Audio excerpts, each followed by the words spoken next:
आपस में डिस्ट्रीब्यूट कर लेंगे, प्राइस डिसाइड करते हैं, उनका सबका बोल देते हैं ना कि हमारा एक लीडर है, ठीक है, वही डिसाइड करेगा, वही प्राइस डिसाइड करेगा।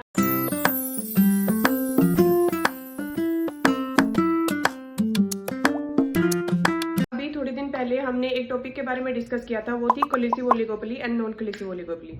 तो जो कोलिसिव ओलिगोपोली थे उसमें क्या था, कार्टेल में क्या था कि फ्यू फर्म्स होती है जो क्या करती है, मिलकर अपना एक ग्रुप बना लेती है और उससे क्या करती है, वो प्राइस डिसाइड करती है। अब जो कार्टेल होता है उसके अंदर भी हमारी 2 टर्म्स आती है।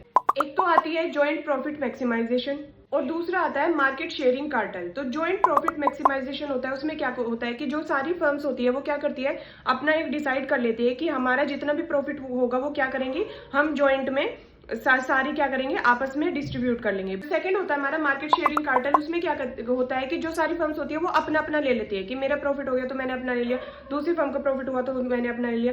बट जो ज्वाइंट प्रॉफिट मैक्सिमाइजेशन होता है उसमें क्या होता है, उसमें ये सारी फर्म्स क्या होंगी, जितना भी प्रॉफिट होगा वो सारा क्या होगी, सारी जो एक ही फर्म होती है, सारी फर्म्स एक हो जाती है मिलकर और वो क्या करती है, सारा जो प्रॉफिट होता है वो आपस में डिस्ट्रीब्यूट कर लेती है। जो अगर हम इसका एक एग्जांपल देंगे तो इसका एक एग्जांपल क्या हो सकता है, ओपेक। जो ओपेक ग्रुप है ये क्या है, एक तरह से ऑयल एंड पेट्रोलियम का एक तरह से ग्रुप है। जो सारी कंट्रीज होती है वो क्या करती है, उन्होंने अपना एक ग्रुप बनाया हुआ है मिलकर, जो ऑयल क्या करती है, जहां पर ऑयल सबसे ज्यादा अबंडेंट क्वांटिटी में होता है तो ये इन्होंने डिसाइड कर लेते हैं, ये क्या करते हैं, प्राइस डिसाइड करते हैं और ये सब मिलकर डिसाइड करते हैं कि इन्होंने कितने प्राइस पर दूसरी कंट्रीज को क्या करना है, अपना ऑयल एक्सपोर्ट करना है। ठीक है, तो ये ओपेक इसका एक बहुत अच्छा एग्जांपल है कि सारी कंट्रीज ने मिलकर, जो भी ऑयल अबंडेंट कंट्री है उन्होंने मिलकर अपना एक ग्रुप बना लिया और वही क्या कर रही है, प्राइस डिसाइड कर रही है और अपने प्रॉफिट को देखते हुए वो मैक्सिमाइज कर रही है कि किस किस कंट्री को उन्हें कितने प्राइस पे अपना क्या करना है, अपने ऑयल को सेल करना है। इंडिया भी उनमें से वन ऑफ देम एक कंट्री है जो क्या करती है, ऑयल को इम्पोर्ट करती है, क्योंकि हमारे यहाँ पर ऑयल नहीं है,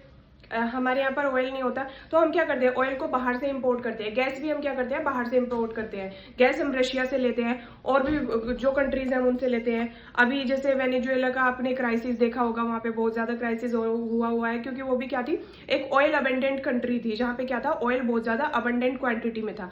बट अभी वहां पे वो यूएसए ने उन पर अटैक कर दिया तो यूएसए के कंट्रोल में चला गया अभी वेनेजुएला। तो अभी हम जो थे, हम क्या करते हैं, हम किन से लेते हैं ऑयल, हम सऊदी अरेबिया से लेते हैं, ईरान से लेते हैं, रशिया से भी लेते थे। ठीक है, तो these are the countries, 13 countries जिन्होंने अपना एक ओपेक बना लिया है और जिसके थ्रू वो क्या कर रही है, प्राइस को, ऑयल के प्राइस को डोमिनेट कर रही है, ऑयल की मार्केट को डोमिनेट कर रही है।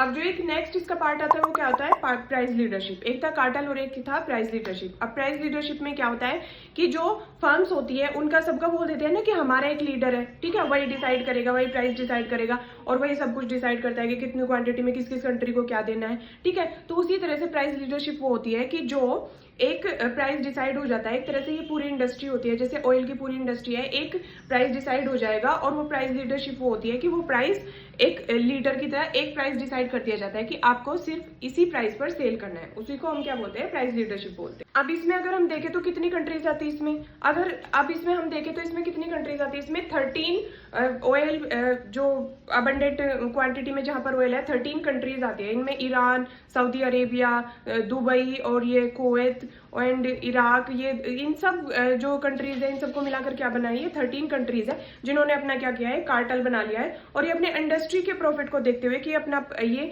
इंडस्ट्री का प्रॉफिट देखते हैं कि कितना होगा, उसी हिसाब से ये क्या करते हैं, प्राइस डिसाइड करते हैं और उसी हिसाब से फिर ये क्या करती है, सेल करती है कस्टमर को। तो ये 2 पार्ट्स हमारे किसके थे, कार्टेल के थे। अब आता है हमारा नॉन कोलिसिव ओलिगोपोली। नॉन कोलिसिव ओलिगोपोली में क्या आता है, अब आता है हमारा नॉन कोलिसिव ओलिगोपोली। बेसिकली जो नॉन कोलिसिव ओलिगोपोली है उसमें कोर्नोट मॉडल है और बर्टेंड मॉडल है, तो बहुत सारे मॉडल्स हैं जिनके लिए हमें थोड़ा टाइम चाहिएगा, तो हम इसको अपनी नेक्स्ट वीडियो में डिस्कस करेंगे कि नॉन कोलिसिव मॉडल क्या होता है। और आज के लिए हमने डिस्कस कर लिया कि कोलिसिव मॉडल क्या होता है। तो कोलिसिव मॉडल में क्या आता है, हमारा कार्टेल आता है और क्या आता है, हमारे प्राइस लीडरशिप आता है। ठीक है।